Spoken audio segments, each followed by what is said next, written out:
വാനിൽ ഉയരും ഈദ് മുബാരക്. अस्सलाम वालेकुम, मैं हूँ हुरैन फातिमा और आप देख रहे हैं हिमायती न्यूज HD चैनल।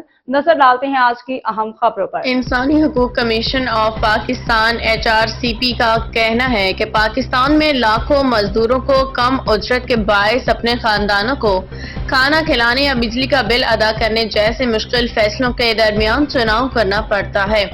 हुकूमत को बजट में मजदूरों के हकूक का भी ख्याल रखना चाहिए।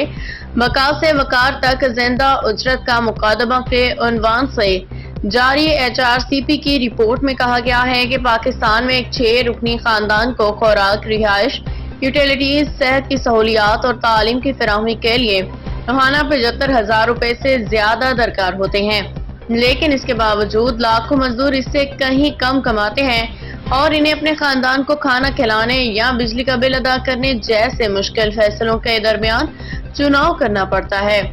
HRCP की रिपोर्ट में कहा गया है कि हम सिर्फ कम अज कम उजरत नहीं बल्कि एक बावकार उजरत लिविंग वेज की जरूरत पे जोर देते हैं। खबर रही है हर जगह हर वक्त, जानिए मुल्की और गैर मुल्की हालात व वाक़यात यकीन के साथ।